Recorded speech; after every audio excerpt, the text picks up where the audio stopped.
Vamos abrir a palavra, ou pode projetar, primeiro livro das Crônicas, no capítulo 4. Primeiro Crônicas, capítulo 4. Vamos ler apenas 2 versículos, que são os versículos 9 e o versículo 10. Amém?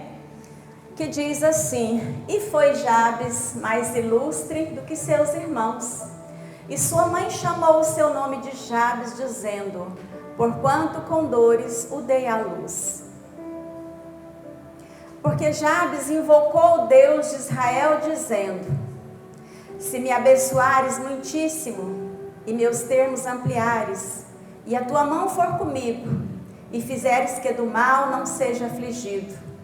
E Deus lhe concedeu o que ele tinha pedido. Amém? Vamos repetir junto? E Deus lhe concedeu o que ele tinha pedido. Amém? Então você vai repetir assim comigo: não há oração que fique sem resposta, porque os ouvidos do Senhor se inclinam para ouvir as nossas orações. Você vai dizer: eu creio que a minha oração está sendo ouvida pelo Senhor. Amém. Você crê mesmo? Amém? Aleluias. Esse texto, eu já preguei sobre ele, acho que já umas 2 vezes. Eu não me lembro se já preguei aqui nessa igreja, mas eu sei que eu já preguei sobre ele algumas vezes. E cada vez que eu vou falar sobre esse texto, é uma mensagem nova que vem. E eu acho tão interessante, porque são apenas 2 versículos. E é de uma riqueza extraordinária esses 2 versículos que nós acabamos de ler. Observem que lá no início do capítulo, né, se você que tem Bíblia, depois você pode olhar, né, na sua casa. O capítulo 4, ele inicia falando dos descendentes de Judá.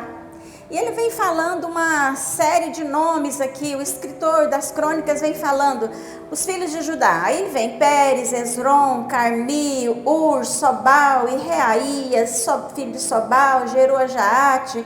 Jaate gerou Almai e Laade. Esses foram as famílias dos Zoratitas. E assim ele vai seguindo.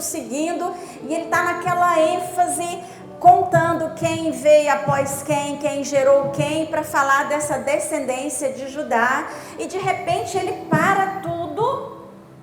E no versículo 9, parece uma coisa sem contexto. Ele fala lá: E Jabes foi o mais ilustre do que seus irmãos. É uma palavra que a gente olhando assim de imediato, a gente fala: mas o que tem a ver? Ele estava contando a genealogia. Aí ele vai falar, ele vai escrever o versículo 9, ele vai escrever o versículo 10, e depois o versículo 11 ele continua, né? Continua falando lá: Quelube, irmão de Suá, gerou a Meiro, qual foi o pai de Estom, e Estom gerou a fulano, e vai falando desses nomes. Mas esse destaque aqui, ele chama a nossa atenção. Por que o escritor, ele vai naquela ênfase, naquele entusiasmo, e de repente ele fala assim: peraí, eu preciso contar essa história. Eu preciso contar, eu preciso registrar isso aqui. Preciso registrar. Porque lá vai ter um povo, lá um dia, lá na igreja do Parque Amazônia, que vai ler sobre isso. E vai falar sobre isso. E eu preciso dizer para eles o porquê que fez a diferença na vida desse homem. Por que Jabes é tão importante? Por que a história de Jabes é tão importante? O que ela tem a ver com a minha vida e com a sua vida? Nós vamos analisar alguns aspectos aqui. Ele recebeu esse nome, diz que a mãe dele deu a ele esse nome. O texto é enfático aqui em dizer: a mãe dele deu para ele esse nome. Era um costume também das mulheres, as mães, darem nome aos filhos homens. E era costume também daquela época, daquela geração, dar nome de acordo com expectativa que se tinha sobre a criança, ou também o contrário, dava um nome de acordo com o sentimento do momento, com a mensagem que queria se transmitir naquele momento.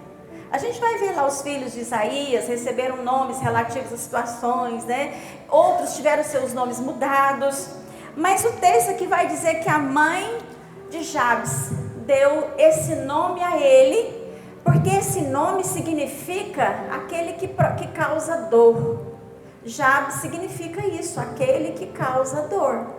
Mas o texto fala também que ele foi mais ilustre do que seus irmãos, o que nos leva a entender que ele nasceu numa família normal, que ele tinha outros irmãos. Não sei se ele foi o mais novo, não sei se ele foi o do meio, né? Não sei em que lugar ele está aí, mas o fato é que Jabes, ele tinha outros irmãos e ele se destacou entre os seus irmãos. O texto vai nos trazer essa informação. Mas é importante a gente agora entender o que está nas entrelinhas. Por que o texto foi escrito dessa forma e por que se interrompeu as crônicas para nos falar disso? Para nos contar 2 versículos, essa história. A gente vai perceber que o começo de Jabes foi um começo muito difícil. A história familiar desse homem não foi nada fácil. Ele já nasce dentro de um contexto em que a própria mãe, talvez tivesse na gravidez, ela tivesse pensado num nome diferente, tivesse imaginado um outro nome para ele. Mas por conta de tanta dor que aquela mulher teve, tanto sofrimento que ela teve para dar à luz, que quase a levou à morte, é que quando o menino nasce, ela olha para ele e vai falar: esse é o que causa dor. E aí ele ficou com o nome de Jabes, o causador de dor. E esse nome foi um peso na vida dele. Ele carregou isso por muito tempo. Ele carregou esse trauma, ele carregou talvez essa culpa. Porque a história não é tão simples assim. Parece-me que a história ela é muito mais séria do que o simples fato da mãe falar que ele foi um causador de dores. Me parece que ele foi uma pessoa que foi, de certa forma, rejeitado, criticado. Muitas vezes ele foi mal compreendido dentro da sua família, dentro do seu contexto familiar. E eu quero falar para vocês, por que isso é importante hoje? O que isso tem a ver com tudo que a gente quer falar hoje sobre a oração? Esse homem carregou esse fardo. Se fosse nos dias de hoje, a gente ia chamar de bullying. Se tivesse ido para uma escola normal, todo mundo ia bater na cabeça dele: ô cabeção, ô que causador, ô que quase matou a mãe. Ele ia ser criticado. Mas naquele tempo não tinha isso. Mas dentro do seu contexto familiar, essa criança, ela sofreu sim essa agressão. Eu conheci uma história de uma família de 3 filhos, que a mãe, os três meninos nasceram normais e tudo, mas um deles se destacou por conta da dificuldade de temperamento, da agressividade, do jeito de ser. E aquela mãe não escondia de ninguém que ela o rejeitava totalmente. Nem lhe chamava pelo nome, era chamado de apelido, que eu nem vou falar os apelidos que eu ouvia. Aquela criança era extremamente rejeitada, ao ponto de ainda muito criança, ele mal entrava dentro da sua casa. E sabe Deus aonde estava, com quem estava e fazendo o quê. Aquela criança cresceu uma criança extremamente problemática, extremamente sofrida. Nunca ninguém parou para ouvi-la. Nunca ninguém perguntou o que ela estava sentindo, o que ela precisava, o que era bom para ela. Nunca. Era pisar em casa e os xingamentos começavam. e os horrores começavam, enquanto que os outros eram bem tratados. Isso a criança sente, todo mundo sente isso, até nós, adultos, depois de adultos, se a gente entra numa situação dessa onde que você é repelido sempre, você sente mal com aquilo, só que adulto sabe se defender, adulto pega a mala e vai embora, sai para algum lugar, mas uma criança não sabe, e ela vai internalizando aquilo, a criança vai internalizando. E nisso dela viver nesse contexto, ela vai para dois extremos. Ou ela se torna uma criança extremamente difícil, uma criança problemática, uma criança que aonde ela chega, ela é o terror, ela toca o terror. Ela vai para esses extremos, porque ela está querendo dizer, olha para mim, olha eu aqui. Já que ninguém me olha, eu vou fazer bagunça mesmo, para que todos saibam que eu também existo. No fundo, ela está querendo passar uma mensagem, mas às vezes é mal interpretada. Não é todo mundo que tem preparo, tem condições de nos ouvir, tem condições de ouvir e entender o que está se passando exatamente dentro de cada um de nós. O outro extremo que uma criança nessa condição pode ir é o extremo dela ficar extremamente fechada, reprimida, retraída.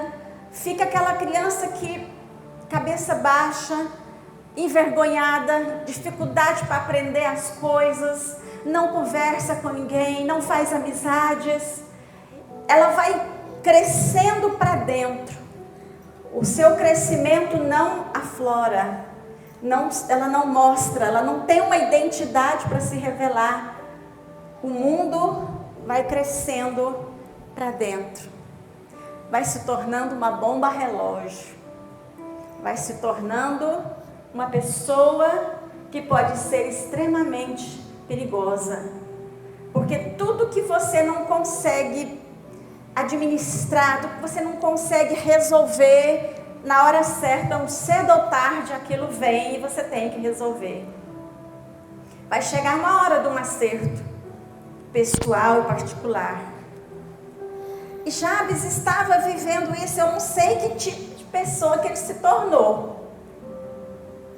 Mas o caso era grave, senão o escritor não teria ocupado tempo para colocar essa história aqui. Eu não sei que tipo de menino, que tipo de adolescente, ou até adulto que ele se tornou. Mas eu sei que ele enfrentou todos esses problemas familiares, pessoais, de peso, de fardos, de coisas mal resolvidas, de nunca ter sido ouvido por ninguém, de nunca ter sentido que era amado por alguém, que a sua presença era importante, que ele era bem-vindo no meio. Nunca sentiu nada disso. E eu faço um parêntese aqui, porque pode ser que haja no nosso meio alguém assim, com históricos familiares também de opressão, de rejeição, de dificuldade de relacionamento, às vezes de uma família grande, de outros filhos, e você saber que os outros, você tem certeza, isso talvez saia só na sua cabeça, mas que fosse na sua cabeça, você tem certeza que os outros eram mais queridos, e que você era rejeitado, e que muitas vezes você fez coisas que você nem queria fazer, mas fez para pirraçar, para chamar atenção. Tem alguém se identificando aqui? Fez para pirraçar, porque ele falava, vai ter que me ver de um jeito ou de outro, eu vou mostrar. Mas é porque havia um ser humano aqui dentro, que só precisava de um afago, de alguém para ouvi-lo, de alguém para compreendê-lo. Mas aquele meio familiar ali não teve essa resposta. É porque o tempo está passando muito rápido, senão eu ia contar a minha história para vocês, mas eu acho que não vai dar tempo, porque eu tenho um testemunho pessoal meu também, vivido num contexto familiar muito difícil de ser superado, de se sobreviver a ele. Mas eis que aqui estou, para a glória de Deus. Amém? Mas o texto também que nós lemos aqui, ele é tão maravilhoso, porque ele fala dessa condição de Jabes. E ele fala assim, olha só, vamos ler lá no versículo 10. E invocou Jabes ao Deus de Israel. Aleluias! Por que que essa história é tão importante? Porque apesar de um começo tão ruim, apesar de uma história tão trágica na vida de Jabes, teve uma coisa que fez toda a diferença. Teve uma situação na vida dele que mudou toda a sua história, toda a sua trajetória, mudou tudo, todo o seu passado. Porque num dia determinado, em algum momento, ele invocou o Deus de Israel. E isso, invocar o Deus de Israel, não é simplesmente chegar e fazer uma oração. É ter uma atitude de oração. É uma atitude de amizade, é uma atitude de invocar o nome do Senhor. É essa posição de quem reconhece que existe um Deus soberano, criador de todas as coisas. Um Deus que é poderoso para fazer infinitamente mais. E que se Ele não agir em nosso favor, nada mais nos resta. Essa atitude de Jabes de ter um posicionamento na presença de Deus foi o diferencial na vida dele. Foi o que fez toda a diferença. E eu sei que para a vida de muitos de nós que estamos aqui hoje, se sobrevivemos até aqui, foi porque um dia nós conseguimos ter uma palavra, uma aproximação, um momento de oração e de comunhão com esse Deus, uma atitude de reverência, de entrega a esse Deus, e isso fez toda a diferença nas nossas vidas. A oração de Jabes, ela é curta, ela é muito curtinha, mas ela é uma oração que nos revela princípios valiosíssimos que vão servir para toda a nossa vida de oração. Ele começa diante de Deus: se me abençoares muitíssimo. A gente só pede para abençoar a gente, a quem a gente reconhece como superior, como maior, porque o maior abençoa o menor. E aqui ele teve essa atitude de entender que naquele momento ele era o menor, mas o Deus de Israel era o maior, era o todo-poderoso, e ele estava se curvando diante desse Deus, e ele entendeu que esse Deus podia fazer muitas coisas por ele. Se me abençoares, a bênção de Deus, ela muda as nossas rotas. A bênção de Deus transforma as nossas vidas. A bênção de Deus faz tudo novo. A bênção de Deus, ela consegue mudar a gente, mas a mudança que Deus faz quando nos abençoa é a mudança de dentro para fora. Jabes tinha um problema, sim, o problema estava dentro dele. Embora as circunstâncias ali talvez não fossem nada agradáveis, mas o maior problema estava dentro dele. Então ele pedia a bênção de Deus, não só de forma exterior, mas também que Deus entrasse dentro daquele coração que estava ferido, daquele coração que estava sem esperança, daquele coração que estava sem rumo, desnorteado.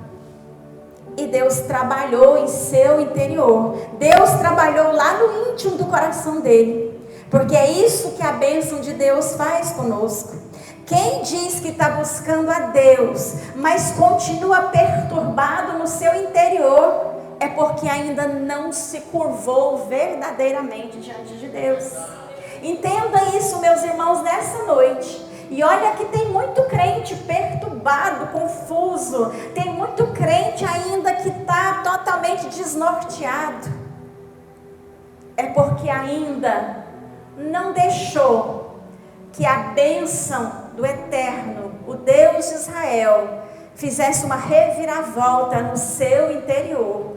Porque a Bíblia diz: aquele que crê em mim, do seu interior fluirão rios. É rios de água viva. Rios, são rios que vão fluir.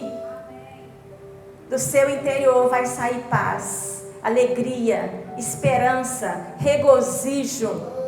Do seu interior vai sair ânimo, vigor. Vai te fazer olhar para frente. Vai te dar entusiasmo nas pequenas e nas grandes coisas. Vai te fazer entender o propósito da vida. Isso tem que sair do nosso interior, quando nós realmente nos posicionamos diante desse Deus que é o Eterno, Todo-Poderoso. Amém? Mas Ele não queria pouco, Ele queria mais. Se me abençoares, muitíssimo. Ou seja, se a sua bênção vier sem medida, eu estou aqui por inteiro. Eu me rendo por inteiro. Eu quero que o Senhor me visite, que o Senhor mude a minha mente, que o Senhor mude a minha história, que o Senhor mude o meu coração, que o Senhor arranque esse coração de pedra. Eu quero que o Senhor arranque esse coração que sofreu terrivelmente, me dê um coração novo, para que eu possa recomeçar. O que ele estava dizendo para Deus? Do jeito que eu estou, eu não consigo andar nem mais um passo. Pesado como eu estou, com um fardo de dor como eu estou, eu não consigo andar para frente. Então eu estou entregue, eu estou diante do Senhor, para que o Senhor faça de mim o que quiseres. Aleluias! Oh, glória a Deus! Primeiro princípio da oração, meus irmãos: buscai primeiro o reino de Deus e a sua justiça. Muita gente se aproxima de Deus, vem para a igreja, porque ouve falar que tem oração, que tem Bíblia, e começa a vir porque quer vitória na família, porque quer conseguir uma casa, porque quer mudar a sua história, porque quer crescer materialmente. Mas o princípio da oração que Deus se agrada é buscar primeiro o reino de Deus e a sua justiça. E as demais coisas serão acrescentadas. Primeiro se busca o Deus abençoador, porque a bênção ela vem como consequência. Às vezes as pessoas desanimam, porque começa com esse fervor, buscando e a bênção tarda, e ele fala: Deus não está me ouvindo. Mas é porque Deus queria você primeiro. Primeiro Ele nos quer, do jeito que nós estamos, vaso quebrado, mas nas mãos dEle. Ele nos quer primeiro, para depois que Ele nos limpar, depois que Ele nos fizer novas criaturas, Ele fizer uma mudança, mas a mudança interna, a limpeza de dentro para fora, depois a bênção é naturalmente acrescentada. Princípio da oração que funciona, princípio da oração que Deus responde. Mas muita gente não conseguiu abrir mão da arrogância, nem da altivez, porque fica olhando para Deus e apontando o dedo, culpando Deus. Também o Senhor nunca me ajudou? Também o Senhor nunca fez nada por mim? Também meus irmãos conseguiram, eu não? Também o Senhor fez isso, também, e apontando o dedo para Deus. Quando Deus fala assim: apenas humilhai-vos, pois debaixo da potente mão de Deus, que ao seu tempo Ele vos exaltará. Tem muita gente que não conseguiu ainda deixar cair a arrogância, o espírito altivo, e se comporta desse jeito na presença de Deus. Vai continuar levando chicotada até aprender. Então ele orou pedindo essa bênção, e ele orou mais: e que amplie os meus termos. Tem algumas versões que diz assim: que o Senhor amplie as minhas fronteiras ou termos falam de limites, falam de até onde eu posso ir, porque nós só vamos conseguir chegar só até o lugar que a nossa fé nos levar. Nós não vamos conseguir ir além. É só até onde a nossa fé, a nossa esperança, aonde o amor a Deus nos levar. Se a sua fé é grande, você vai conseguir alargar tuas fronteiras, os teus limites. Se o teu amor, se a tua entrega a Deus for grande, você vai conseguir vencer barreiras, quer sejam naturais, quer sejam espirituais, porque não há limites para o nosso Deus. Amém? Não há limites para o nosso Deus. Se você está no deserto, se você está em qualquer lugar, ou num lugar bom, seja onde for, a mão de Deus precisa estar estendida sobre nós. E isso significa que nós temos que estar em sintonia com a vontade de Deus, em sintonia com a boa, perfeita e agradável vontade de Deus. Portanto, não vamos inverter as orações. Nós temos que aprender a buscar esse Deus, para que nós possamos crescer, porque é vontade de Deus que a gente cresça, que a gente rompa limites, que a gente vá além, que a gente tenha novidade de vida, que a gente possa orar com autoridade, que a gente possa declarar assim, enfermidade, você vai sair hoje, enfermidade sai, que a gente possa dizer, inimigo, você está repreendido e ele cai por terra. Mas por que nós ficamos tão limitados, meus irmãos? É porque às vezes a gente esqueceu de fazer a oração no segundo momento. Amplia os meus horizontes. Aleluia. Estende a mão sobre mim e continua comigo, porque eu sozinho não posso. Já entendi que não é fácil viver. Já entendi que é difícil, que a vida tem resistência. Sozinho não posso. Mas tem gente que fala para Deus, me deixa um tempo, Deus. Me dá uma folga, Deus. Deixa eu fazer as coisas para mim primeiro. Lá na frente, quando eu estiver mais desocupado, eu me ocupo das coisas do Senhor. Que engano, meus irmãos, que engano é esse? Tem muito ministério que era bênção, que hoje está lá no chão. Porque diz para Deus, tira a tua mão um pouquinho, deixa eu caminhar sozinho. Que arrogância é essa?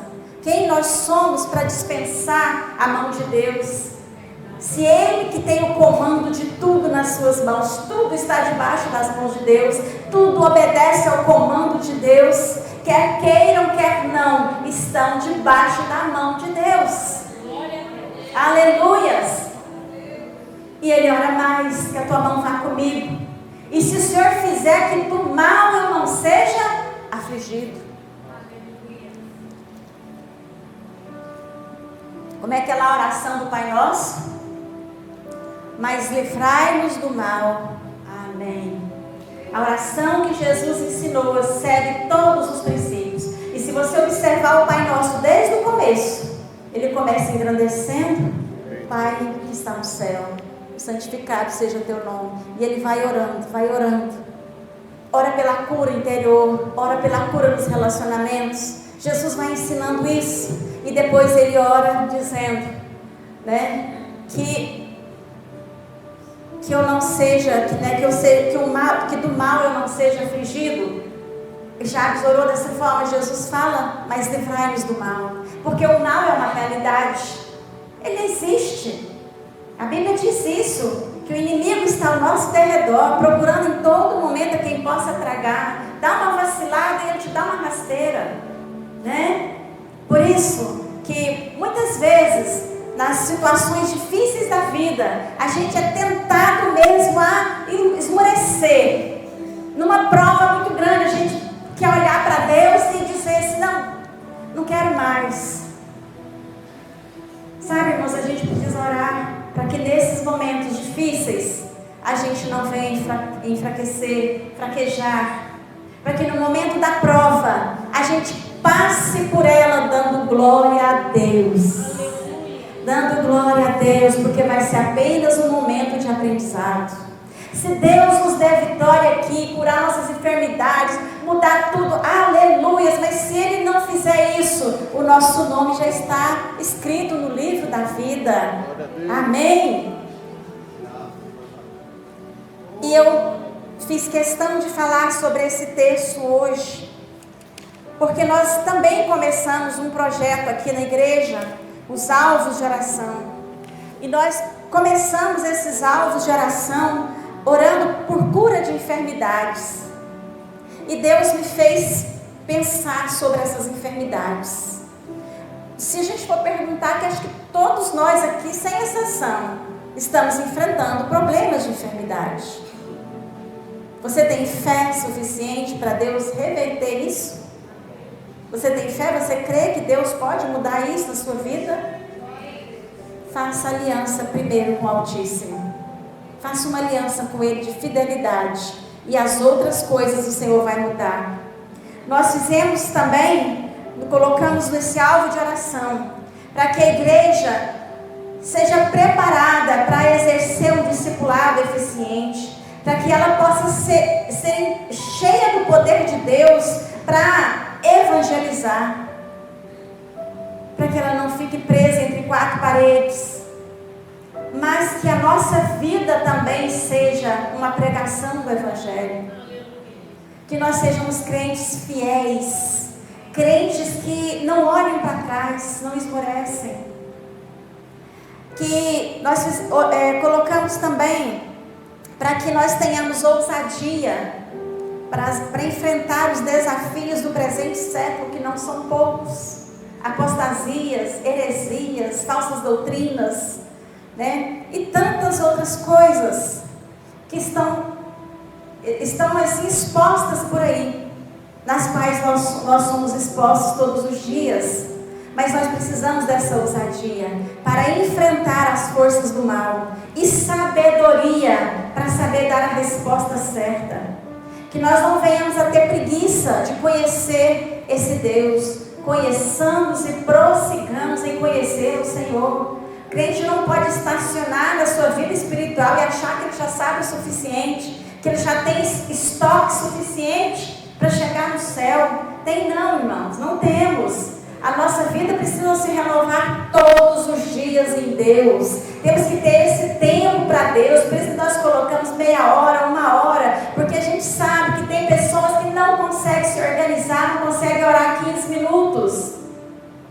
Mas faça um esforço. Vamos fazer um esforço para a gente conseguir estar diante do Senhor, que seja 15, que seja meia hora, 1 hora, 2 horas. Primeiro dia que eu fui orar por esses alvos, eu orei 1 hora, não tinha orado nem a metade. Falei, Jesus, 1 hora não dá, tem que orar 2, porque são muitas coisas. Você tem que abrir a mente para entender o que esses alvos significam. O que isso significa para nós? Não é simplesmente ler esses alvos, mas o que eles querem dizer? Porque primeiro nós estamos em busca do Deus da bênção.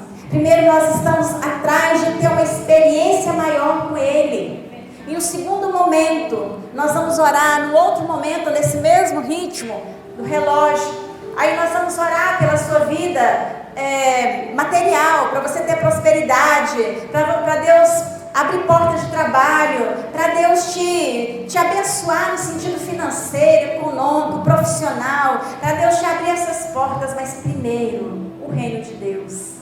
Estamos obedecendo aos princípios da oração que Deus se agrada. Primeiro o reino de Deus, primeiro as coisas de Deus, vamos zelar por elas, para que depois nós tenhamos condições de pedir ao Senhor, se Ele quiser nos dar algo dessa natureza. Amém, meus irmãos? Nessa noite, tem alguém aqui que sente que a sua vida não vai para frente, no sentido de você não consegue crescer em Deus, você não consegue caminhar, você não consegue ter uma intimidade com Deus, você tem dificuldade para isso? Tem alguém assim nessa noite? Se tem alguém, eu quero fazer um apelo para você. Nós queremos te ajudar. Nós queremos nos comprometer aqui em ajudar você em oração, em aconselhamento, em talvez até, se Deus nos permitir, ensino da palavra para você. Se tem alguém que quiser vir aqui à frente, fazer uma aliança com Deus, reconhecendo que você tem essa dificuldade, que você quer verdadeiramente ter uma experiência maior, conhecer esse Deus. Então, você vem aqui, faz o propósito, nós vamos orar por você. Amém? Se não tem ninguém nesse sentido, eu quero fazer um segundo apelo. Eu não sei se as pessoas que entraram aqui nessa noite, todas já são cristãs, todas já receberam Jesus como seu Senhor e Salvador. Se tem alguém que ainda não fez essa confissão, recebendo Jesus na sua vida, você tem essa oportunidade nessa noite, porque vai começar uma nova trajetória na sua vida. Quem sabe até aqui tudo tem sido difícil para você, como foi para Jabes. Tudo estava dando errado na vida daquele homem, tinha tudo para continuar dando errado. Mas um dia ele parou e falou: opa, eu vou fazer aliança com quem pode mais. Eu vou ficar do lado do Deus Todo-Poderoso. Então é esse o convite que eu faço para você. Você quer fazer uma aliança com esse Deus? Você quer se firmar nos pés do Senhor? Essa é a oportunidade que eu quero te fazer, para você vir aqui receber Jesus como seu Senhor, como seu Salvador, como aquele que te guia, como aquele que te toma pela mão e te faz andar por caminho direito. Tem alguém assim nessa noite? Se tem, você vem aqui, porque nós vamos orar por você.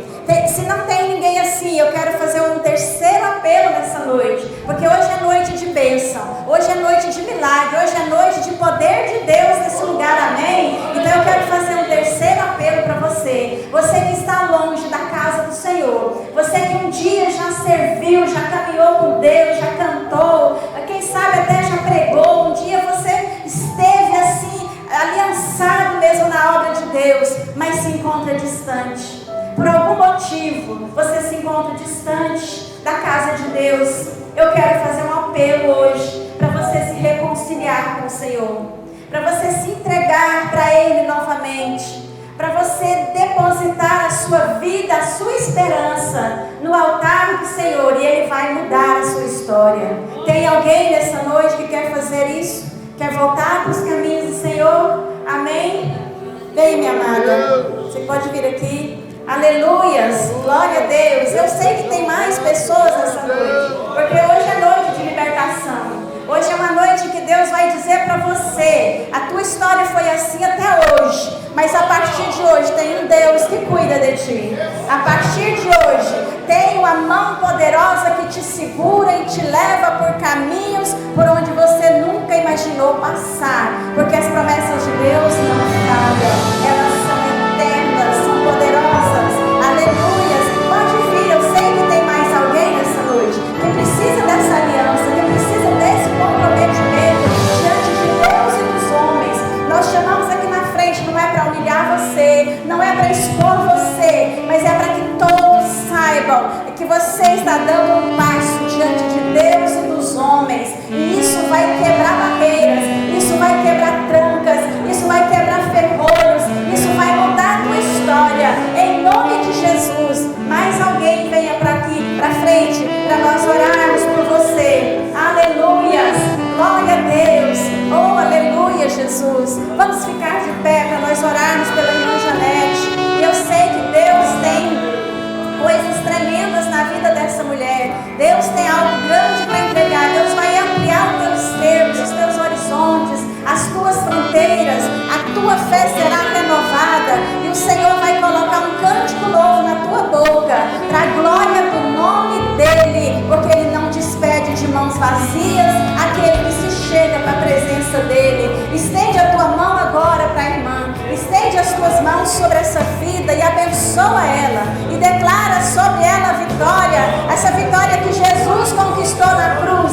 Declara sobre a vida dela, e ela vai sair daqui hoje comprometida com esse Deus de Israel Todo-Poderoso, que quebra muralhas, que desfaz barreiras, que desfaz a obra do inimigo e que declara tudo novo nas nossas vidas. Senhor, abençoa esta mulher, Pai, abençoa esta serva, abençoa esta vida, Pai, tão amada do Senhor.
estou aqui falando com vocês.